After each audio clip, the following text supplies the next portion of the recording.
Welcome to Urology Unplugged, where we dive deep into all the urological matters. Today we have a very special guest amongst us, Dr. Soumish Sengupta, a renowned urologist, where we will get to know all the details about kidney stones. So let's get started. Dr. Soumish Sengupta, welcome to the show, sir. Thank you so much. So could you please let us know, what are kidney stones in general? Okay, so let's just go a little bit on superficially first, then we'll go deep into it. Kidney stones as a whole means someone who has a stone lodged up anywhere in the kidney or in the urinary tract, which may or may not present with any kind of symptoms to the patient. Okay, it is prevalent in few areas of India, especially areas in which the temperature is quite average, is more than 35. It is dry. Also among factory workers where they work in high temperatures, for example coal mine workers, rubber industries, where the temperature overall is quite high and where there are fixed duty hours and restrictions to fluid intakes and all. So these people are usually prone. That does not mean the other people are immune from having stones. So we'll go further in details what are the cause, but this is how we can begin with a general introduction of kidney stones. Okay, sir. So what are the symptoms for kidney stones? Right. See, as I told you, the most common symptom is it is asymptomatic. Like patient may have kidney stone, but there may be no symptoms at all. Okay? Because symptoms arises only when a stone inside the kidney increases a particular size, which is disrupting the function of the kidney. Or, as we all know, that kidney's main function is to filter the blood of all the waste products. So this filtered urine passes from the kidney down the urinary passage to the bladder, and then when we feel like passing urine, we pass it out. Yes, sir. If there is any stone which jumps from the kidney, gets lodged in any of these passages, that can cause pain. So what kind of pain? Usually the symptoms, to elaborate, this obstructive stones presents with symptoms which ranges from pain from the back, that is from the upper back, radiating to the lower belly or lower abdomen. The pain is not constant. The pain is episodic. It comes, it goes. It comes, it goes. It comes like a bout, cramping pain, severe pain, as sometimes associated with nausea and vomiting. Sometimes even there might be slight bloodish tinge to the urine, or increase in the frequency of urine, feeling as if I need to pee more, but I'm unable to pee. I have this feeling that some bit of urine is still left inside. All these are general or common symptoms of kidney or any ureteric stones. Okay, that sounds very painful, sir. It is painful. You believe me? Yes, sir. Women who has undergone normal delivery, they tell me it is even painful than a normal delivery. Such pain. Could we discuss the causes for kidney stone in a little bit in details? Yes. See, as I told you, there are few environmental factors, which I said, few occupational factors.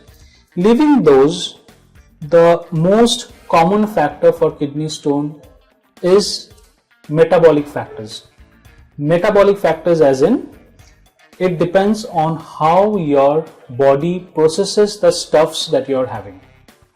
For example, you and me, we go out, yes, maybe we'll go to a shop, we'll have any junk food or any kind of food. After 30 minutes, you call me up and you say, Dr. Soumish, I am having lots of burning sensation in my chest. Maybe the oil that was used wasn't of good quality. I'll tell you, no, I'm absolutely fine.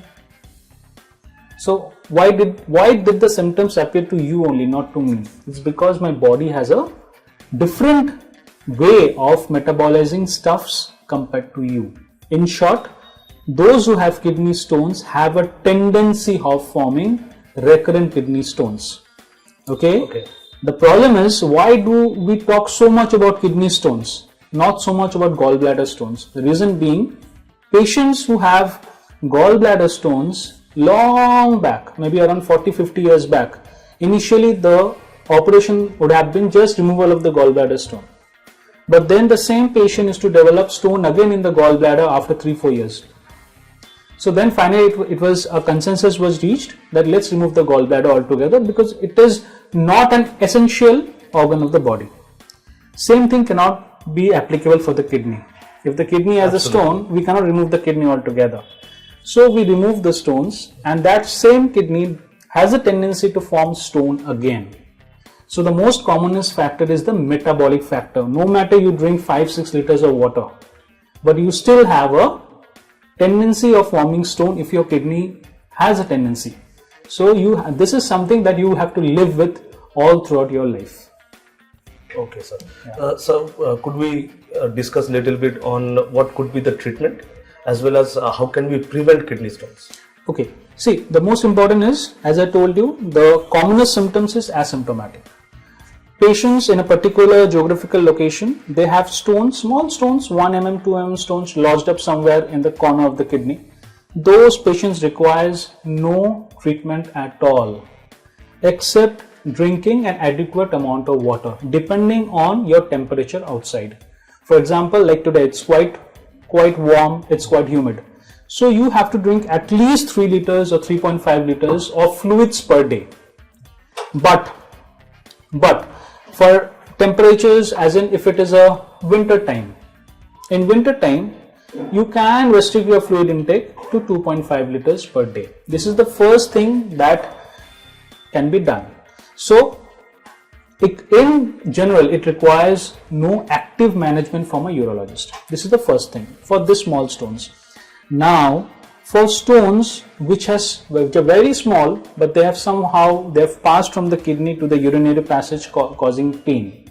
That time, sometimes we just give a course of analgesics, ask them to drink little bit of water, not much, because I'll tell you why later on.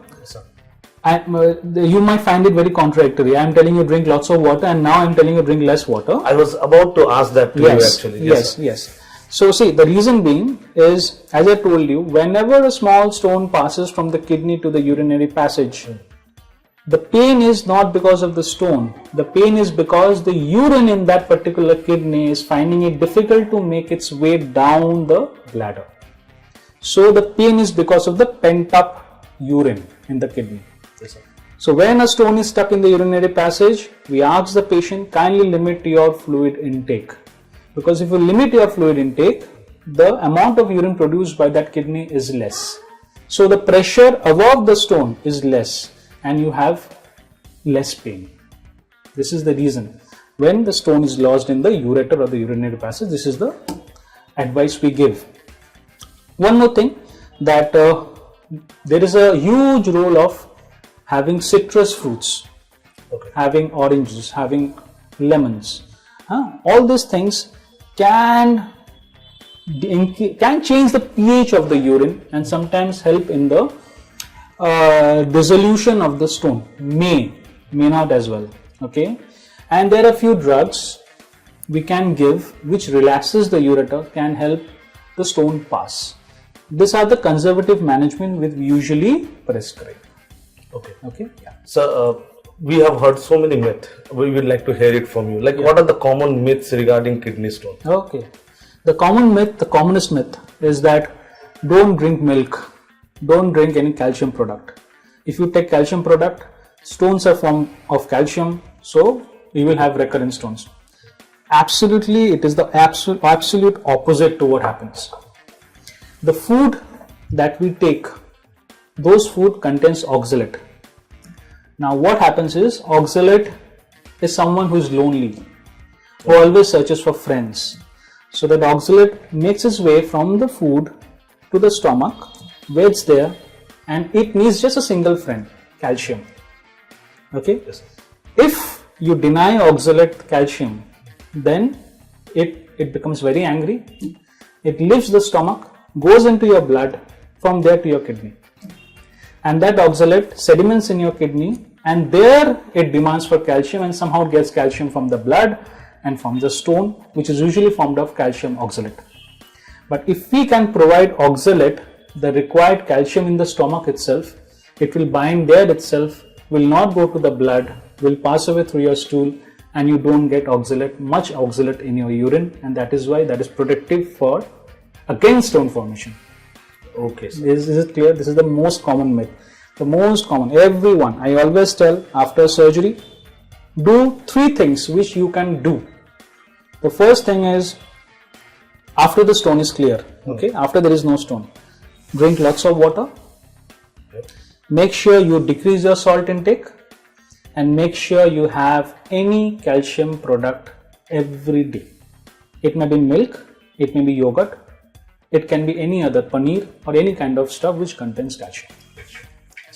Now we know a lot about kidney stones. I hope our viewers have got all the information regarding kidney stones. Before we finish this session, I would request that sir, if you can give us some of the key points that the viewers need to remember all the time. Okay. So few take-home messages are: number 1, don't panic. Kidney stones won't take your life. Second, kidney stones always does not warrant surgery. Kidney stone is common. You have a kidney stone does not mean that you are the only one. In this particular region, 8 out of 10 people have kidney stones. Yes, all does not require treatment. But the thing is that keep yourself hydrated. Always try to keep yourself away from junk food, especially Chinese food, Mexican food, tomato juice, sweet potatoes, cauliflower, spinach, canned food, red meat, and do take calcium products daily. Thank you so much. On that note, I will like to thank Dr. Soumish Sengupta, sir. Thank you so much for giving your valuable time to us. And I hope our viewers, you have got all the informations.